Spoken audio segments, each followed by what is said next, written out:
Hai teman-teman, selamat datang di channel Pantasnya Aja. Kali ini Pantasnya Aja akan membahas 9 misteri yang ada di Upin dan Ipin, seperti Upin Ipin ternyata itu ganti baju ya, kenapa Fathia tiba-tiba hilang, dan juga masih banyak lagi. Ditonton sampai habis ya, biar dapat infonya semua dan dibantu share, biar ramai yang nonton. Yaudah teman-teman, sebelum kita mulai video ini, jangan lupa untuk klik tombol subscribe di bawah ya, untuk membangun channel kecil ini agar besar seperti channel-channel tetangga. Oke, ini dia videonya. 9.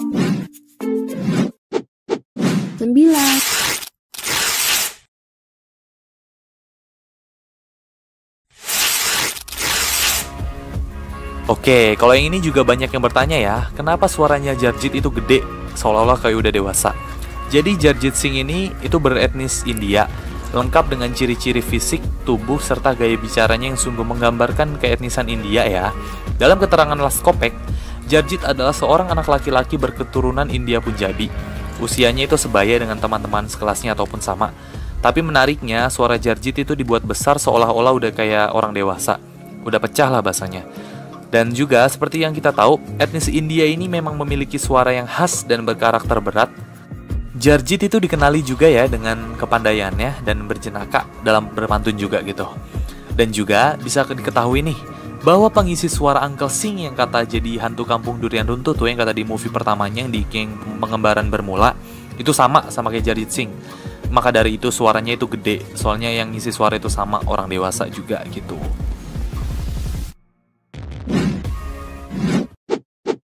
8.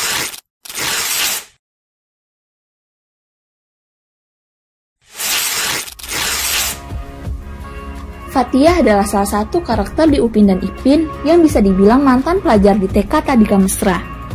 Fathia muncul pertama kali pada musim kedua Upin dan Ipin, yaitu tahun 2008. Bisa dilihat di foto ini, Fathia berada di samping Jarjit dengan bandu merah dan rambut poni belah tengah seperti Mail. Yang mana tempat duduk di depannya itu si Nurul. Nah, Fathia ini keseharian di sekolahnya ia duduk di sebelah Nurul dan hampir tidak pernah berbicara ya kalau kita lihat gitu. Tapi di video ini kita lihat Fathia itu bicara ya, dan juga berdialog sama ibunya. Fathia, jangan degil. Info yang kita dapat dari Wikipedia, Fathia itu digantikan oleh Susanti dan tidak pernah dimunculkan lagi di Upin dan Ipin. Tidak dijelaskan alasan ia keluar dari Tadika Mesra. Bisa jadi mungkin anak holang kaya gitu ya, jadi pindah ke TK yang lebih elit gitu, mungkin ya. Kan di video tadi rumahnya besar ya, dan juga tingkat gitu. Nah, pada awalnya namanya itu nggak diketahui, namun dinamai Fathia berdasarkan nama pengisi suara Upin dan Ipin. Itu yang gue dapet di Wikipedia gitu. Pokoknya misterius dah nih orang ya, gitu dah. 7.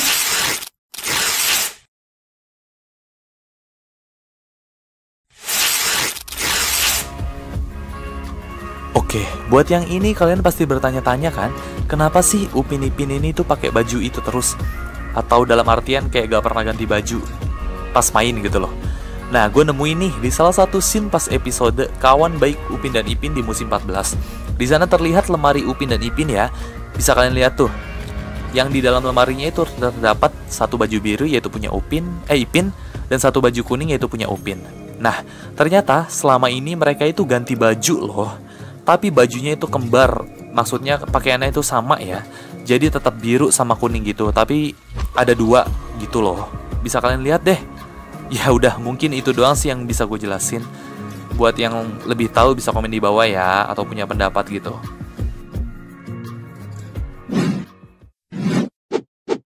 6.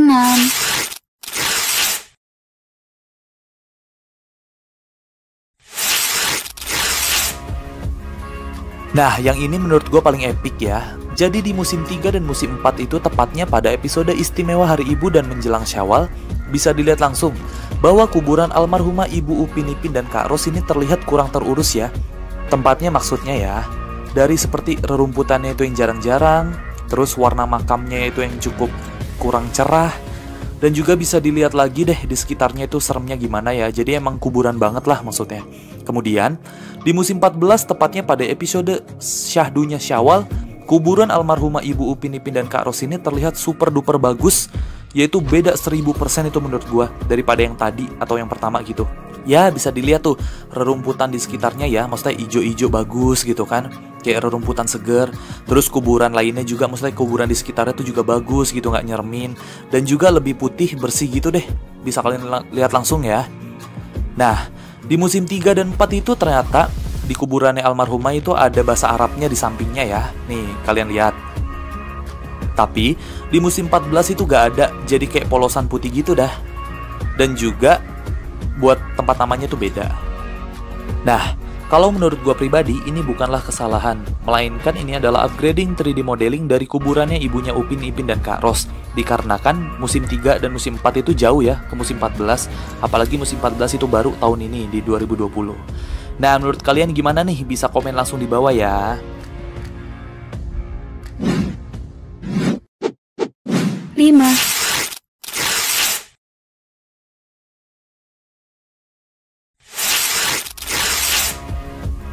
Oke, kalau ini Jarjit lagi ya, dan juga banyak yang bertanya-tanya, kenapa Jarjit punya kekuatan super?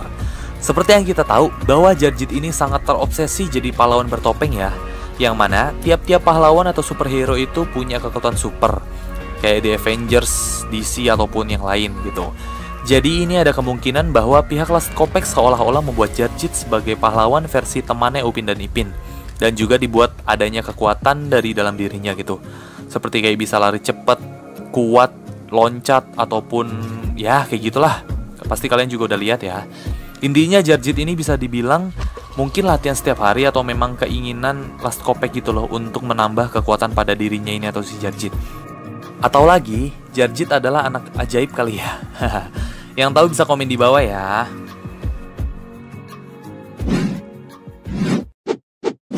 Empat.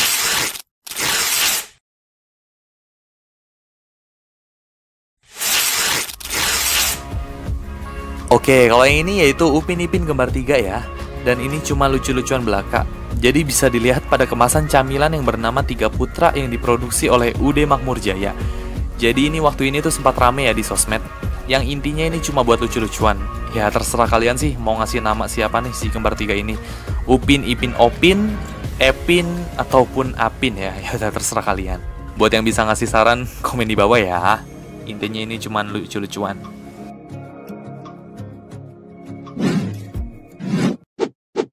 3.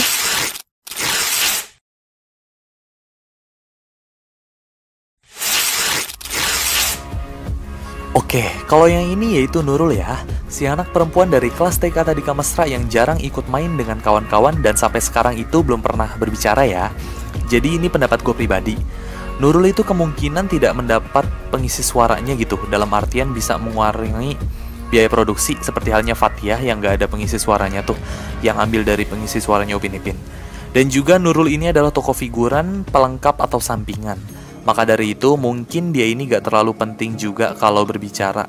Tapi sering kali loh dia nampak di scene-scene ya. Contohnya kayak pas di dalam kelas atau sekolah, pas biri-biri dan lain-lain gitu. Dan juga Nurul telah mengalami remodeling dari musim 13 yang kata berubah menjadi cantik dan putih. Intinya beda banget ya dari sebelumnya. Oke, intinya Nurul ini belum ada pengisi suaranya ya, dan juga mungkin mengurangi biaya produksi seperti yang gue bilang tadi. Buat yang tahu bisa komen di bawah ya.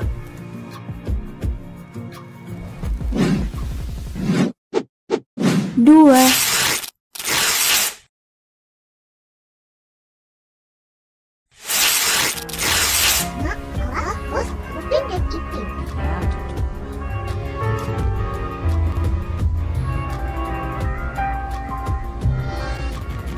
Nah, yang ini juga mungkin banyak yang udah tahu lah ya, tapi ada faktanya loh.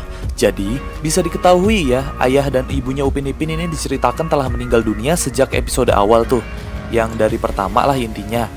Jadi, faktanya adalah rumah produksi serial Upin dan Ipin yang bernama Last Kopek Production sedang dikejar deadline untuk penayangan video pertama atau episode pertamanya. Karena waktunya singkat, pihak produksi menghilangkan figur ayah dan ibu. Sementara itu, figur ayah dan ibu Upin Ipin bisa dilihat pada episode pas Upin Ipin ulang tahun tuh ya. Nah, di situ ceritanya, Upin Ipin itu dapat kado dari opah, yaitu sebuah foto keluarga yang dibingkai.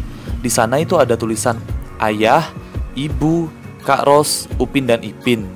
Dan di lain episode diceritakan bahwa ternyata ayahnya Upin Ipin ini adalah seorang tentara atau aska atau tentara Malaysia ya, yang meninggal karena telah gugur di medan perang. Itu mungkin, tapi intinya itu tentara. Jadi ayahnya Upin Ipin ini bernama Abdul Salam. Kemudian ibunya Upin Ipin ini sempat diceritakan sedikit ya di episode Hari Ibu.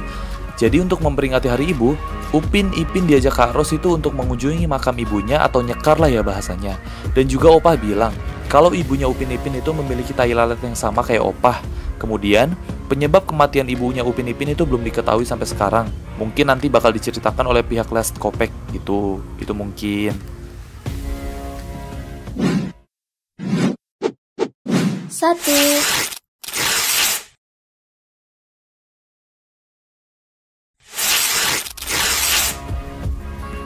Oke, seperti yang kita tahu ya, Rembo adalah ayam jantan yang dipelihara oleh Tok Dalang. Seperti yang kita tahu lagi, si Rembo ini dijumpai sering ngambil sendal maupun sepatu orang gitu loh. Contohnya aja pas ngambil sendalnya Upin Ipin dan kawan-kawan yang kemudian diumpetin di bawah rumah Tok Dalang maupun semak-semak. Dan juga yang di masjid tuh ya kalau nggak salah. Nah, si Rembo ini kemungkinan melakukan hal itu dikarenakan kebiasaan buruk seekor ayam kali ya, dalam mengambil alas kakinya manusia gitu. Ya mungkin unsur ini tuh diselipkan oleh pihak Last Kopek biar terkesan ada lucunya ya. Jadi ayamnya ini dijadiin pelaku di animasi Upin dan Ipin. Nah, kalau di dunia nyatanya itu atau orang, kebiasaan ini disebut kleptomania. Kleptomania adalah gangguan kebiasaan dan impuls yang tidak dapat dikendalikan oleh individu untuk memiliki barang-barang yang dilihat dengan cara mencuri. Jadi intinya mencuri barang orang deh ya. Tapi kan kalau Rembo ini mungkin emang buat dipakai iseng gitulah ya, seperti yang udah terjadi gitu. Buat yang tahu bisa komen di bawah ya.